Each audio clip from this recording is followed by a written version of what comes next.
Hello friends, welcome to my YouTube channel Aman Prayas GKGS. जैसा कि दोस्तों आज 8 जुलाई का आपका एसएससी एमटीएस का फर्स्ट शिफ्ट का दोस्तों एग्जाम हो गया है। तो आज के इस वीडियो में दोस्तों फर्स्ट शिफ्ट के पूछे गए जीकेजीएस के सभी प्रश्नों को देखेंगे, जो कि दोस्तों आपका 100% रियल एंड ऑथेंटिक प्रश्न होगा। यह प्रश्न दोस्तों हमारे टीम के द्वारा परीक्षा सेंटर पे परीक्षार्थियों के माध्यम से पूछे गए प्रश्न हैं। तो एक दो प्रश्न इधर उधर हो सकते हैं, हालांकि दोस्तों सभी प्रश्न आपके रियल होंगे। अगर दोस्तों आपको किसी प्रकार की समस्या होता है तो आप हमें व्हाट्सएप मैसेज कर सकते हैं, या अपने शिफ्ट का प्रश्न भी बताने के लिए दोस्तों आप हमें मैसेज कर सकते हैं। इसके लिए दोस्तों हमारे चैनल के माध्यम से आपको इनामी राशि दी जाएगी। तो शुरू करते हैं दोस्तों। जो प्रश्न पूछा गया था कि 2022 में इसरो का सचिव महासचिव किसे नियुक्त किया गया है। तो दोस्तों इसरो के नए प्रमुख तो एस सोमनाथन की नियुक्ति 3 साल के लिए की गई है। सोमनाथ के सिवन की जगह लेंगे। सोमनाथन के पहले दोस्तों आपका के सिवन इसरो के आपके नए सचिव या प्रमुख थे। अब दोस्तों आपके सोमनाथ आपके राइट आंसर हैं। केंद्र सरकार ने बुधवार को वरिष्ठ रॉकेट वैज्ञानिक एस सोमनाथ को भारतीय अंतरिक्ष और अनुसंधान संगठन इसरो का अगला प्रमुख नियुक्त किया है। इसरो दोस्तों आपका भारत का आपका स्पेस एजेंसी है। वहीं बात करें दोस्तों नासा का, तो नासा आपका दोस्तों अमेरिका का स्पेस एजेंसी है। अगला पूछा था दोस्तों कि युवराज सिंह ने 6 छक्के कौन से स्टेडियम में मारे थे। तो दोस्तों भारत के पूर्व विस्फोटक बल्लेबाज युवराज सिंह ने दोस्तों 14 साल पहले आज के दिन दोस्तों डरबन में दोस्तों आपका तूफानी पारी खेलकर तहलका मचा दिया था। युवराज ने T20 वर्ल्ड कप 2007 में इंग्लैंड के खिलाफ एक ओवर में 6 छक्के इतिहास रचा था। युवराज ने इंग्लैंड के तेज गेंदबाज स्टुअर्ट ब्रॉड के ओवर में 6 गेंद में 6 छक्के ठोके थे। तो दोस्तों आपका डरबन आपका राइट आंसर होगा। किसके खिलाफ? तो दोस्तों आपका इंग्लैंड के खिलाफ कब? तो 2007 के वर्ल्ड कप में। अब बॉलर कौन था? तो आपका स्टुअर्ट ब्रॉड था। अगला पूछा दोस्तों कि पानीपत का युद्ध कब हुआ था। तो ये दोस्तों आपका सन 1526 ईस्वी में काबुल के तैमूर शासक जहीर-उद-दीन मोहम्मद बाबर की सेना ने दिल्ली के सुल्तान इब्राहिम लोदी को एक से ज़्यादा बड़ी सेना में युद्ध परास्त कर दिया था। ये युद्ध को दोस्तों 21 अप्रैल को पानीपत नामक छोटे से गांव के निकट लड़ा गया था। वर्तमान में दोस्तों पानीपत कहाँ है? तो ये दोस्तों आपका भारत के हरियाणा राज्य में स्थित है। अगला पूछा था दोस्तों कि T20 वर्ल्ड कप 2014 का आयोजन कहाँ किया जाएगा। तो दोस्तों इस टूर्नामेंट में आईसीसी ने 20 टीमों को भाग लेने की योजना बनाई है। ऑस्ट्रेलिया में दोस्तों इस साल T20 वर्ल्ड कप 2022 का आयोजन होगा। 2022 का आयोजन दोस्तों आपका ऑस्ट्रेलिया में होगा, लेकिन दोस्तों आपका इस टूर्नामेंट का अगला पूरा वेस्ट इंडीज और अमेरिका में आयोजित होगा, जो 2024 में होगा। 2024 का पूछा था, तो ये दोस्तों आपका अमेरिका और वेस्ट इंडीज दोनों संयुक्त आपका ये आयोजन होगा 2024 के वर्ल्ड कप। 2022 का वर्ल्ड कप कहाँ? तो आपका ऑस्ट्रेलिया में होगा। अगला था दोस्तों कि कांग्रेस का विभाजन कब हुआ था।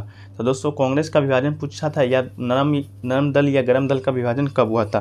तो ये आपका दोस्तों सन 1907 में आपका विभाजन हुआ था। 1907 में भारतीय राष्ट्रीय कांग्रेस के अधिवेशन सूरत में हुआ था, जिसमें दोस्तों गरम दल और नरम दल नामक 2 दल में बंट गया था।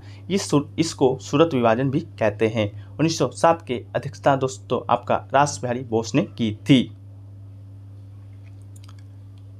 इसकी स्थापना को देखें दोस्तों, तो भारतीय राष्ट्रीय कांग्रेस की जो स्थापना है वो 72 प्रतिनिधियों की उपस्थिति के साथ दोस्तों 28 दिसंबर 1885 को मुंबई के गोकुल दास तेजपाल संस्कृत महाविद्यालय में हुई थी। इसके संस्थापक दोस्तों आपके महासचिव जनरल सेक्रेटरी A.O. ह्यूम थे, जिन्होंने कोलकाता के व्योम चंद्र बनर्जी के अध्यक्ष नियुक्त किया गया था। तो आपका अध्यक्ष पूछेगा तो W.C. बनर्जी हो जाएगा। और दोस्तों स्थापना हुआ था आपका 28 दिसंबर 1885 ईस्वी को। कहाँ पर? तब मुंबई में। कितने प्रतिनिधियों ने भाग लिया था? तो मात्र 72 प्रतिनिधियों ने भाग लिया था। अगला पूछा था दोस्तों कि आपका मुस्लिम लीग का स्थापना कब हुआ था। तो दोस्तों 30 दिसंबर 1906 ईस्वी को ब्रिटिश भारत के दौरान ढाका जो कि वर्तमान बांग्लादेश में है दोस्तों, ऑल इंडिया मुस्लिम लीग की स्थापना हुआ था। तो आपका दोस्तों 1906 ईस्वी में आपका मुस्लिम लीग का स्थापना हुआ था। लीग में दोस्तों आपके आगा खां, ख्वाजा सलीमुल्लाह और मोहम्मद अली जिन्ना समेत कई नेता शामिल थे। वर्ष 1947 में पाकिस्तान के गठन के बाद ऑल इंडिया मुस्लिम लीग दोस्तों मुस्लिम लीग बन गई थी। अगला पूछा था दोस्तों कि कादरी गोपालनाथ है किससे संबंधित है। तो दोस्तों कादरी गोपालनाथ एक भारतीय ऑल्टो सैक्सोफोनिस्ट थे और उस वाद्ययंत्र के लिए कर्नाटक संगीत के अग्रदूतों में से एक थे आपके कादरी गोपालनाथ। अगला पूछा था दोस्तों कि लुर जो नृत्य है वो कहाँ किस राज्य का है? तो दोस्तों लुर जो नृत्य है वो आपका राजस्थान का लोक नृत्य है। यह नृत्य फाल्गुन मास में प्रारंभ होता है। तो आपका राजस्थान सही आंसर होगा। अगला पूछा था दोस्तों, the diary of a young girl पुस्तक के लेखक कौन है? तो दोस्तों the diary of a young girl के पुस्तक के लेखक तो आपके एनी फ्रैंक है। एनी फ्रैंक के द्वारा ये लिखा गया है। ये दोस्तों आपका डच भाषा में लिखा गया है, जो कि दोस्तों बहुत चर्चित और लोकप्रिय साहित्य भी आपका माना जाता है। अगला पूछा दोस्तों कि पोंगल किस राज्य का त्यौहार है? तो दोस्तों पोंगल जो कि दोस्तों आपका तमिलनाडु का सबसे महत्वपूर्ण त्यौहार माना जाता है। आइए जानते हैं इस त्यौहार को जस्ट कितने दिन तो किस तरह से मनाया जाता है। तो ये आपके लिए इम्पोर्टेंट नहीं है, ये बस इतना ही इम्पोर्टेंट है कि पोंगल किस राज्य में मनाया जाता है। तो ये दोस्तों आपका तमिलनाडु में मनाया जाता है। अगला पूछा था दोस्तों कि लोकसभा का संयुक्त अधिवेशन कौन से आर्टिकल से संबंधित है? तो दोस्तों लोकसभा या संसद का जो संयुक्त अधिवेशन होता है लोकसभा राज्यसभा का, तो दोस्तों आपका आर्टिकल 108 के तहत संयुक्त सत्र होता है, जिसकी अध्यक्षता दोस्तों आपका लोकसभा अध्यक्ष ही करेंगे। लेकिन ये सत्र जो बुलाएगा वो दोस्तों आपका राष्ट्रपति बुलाएगा। किसी विधेयक पर संसद के दोनों सदन लोकसभा और राज्यसभा के माध्यम गतिरोध की स्थिति में संविधान द्वारा संयुक्त बैठक की व्यवस्था की गई है। संयुक्त बैठक राष्ट्रपति के द्वारा बुलाई जाती है, लेकिन दोस्तों इसकी अध्यक्षता है वो आपका लोकसभा अध्यक्ष ही करता है। संसद दोस्तों आपके तीन लोग को मिलने से बनता है। पहला तो आपका दोस्तों लोकसभा हो गया, दूसरा दोस्तों आपका राज्यसभा हो गया और तीसरा दोस्तों आपका राष्ट्रपति हो गया। ये तीनों मिलेंगे तभी दोस्तों आपका संसद कहलाता है। अगला था दोस्तों कि 1526 ने बाबर किसे हराकर या कौन से युद्ध में हराकर मुगल साम्राज्य की स्थापना की थी? तो दोस्तों बाबर 1526 ईस्वी में बाबर ने दिल्ली के सुल्तानों में आखिरी सुल्तान इब्राहिम साह लोदी को दोस्तों पानीपत के प्रथम युद्ध में हराया था, जो कि दोस्तों आपका 1526 ईस्वी में हुआ था। इसके बाद दोस्तों बाबर मुगल साम्राज्य का स्थापना करता है। अगला है दोस्तों कि यंग फोल्ड माउंटेन क्या है? इससे प्रश्न पूछा गया दोस्तों। तो हिमालय के युवा तह पहाड़ों के रूप में जाना जाता है, क्योंकि ये केवल कुछ मिलियन वर्ष पहले बना है। दोस्तों आपका यंग फोल्ड माउंटेन था। अगला पूछा दोस्तों कि महिला विकास सूचकांक कौन लागू करता है? शायद दोस्तों ये प्रश्न नहीं था, ये इसका आंसर मुझे नहीं मिल पाया है दोस्तों। तो मानव विकास रिपोर्ट के बारे में पढ़ लेते हैं, शायद ये आया होगा। तो मानव विकास रिपोर्ट हर साल संयुक्त राष्ट्र विकास कार्यक्रम UNDP के द्वारा जारी किया जाता है। अगर महिला सूचकांक पूछा है तो आप हमें, अगर आंसर मालूम है तो आप हमें बता सकते हैं।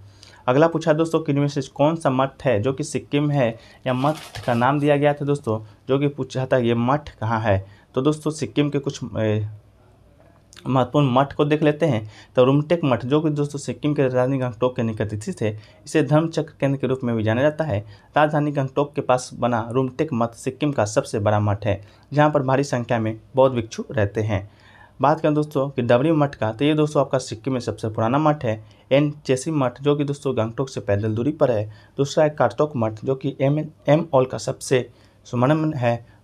अगला है दोस्तों आपका लिंगदम मठ जो कि दोस्तों से गंगटोक से जाना इसके लिए आसान होगा। एक पूछा था दोस्तों आपका कि ये जो स्पाई गोइरा ये दोस्तों क्या है? तो दोस्तों स्पाई गोइरा जो कि दोस्तों एक आपका शैवाल है, जो कि दोस्तों इसमें क्लोरोफिल पाया जाता है।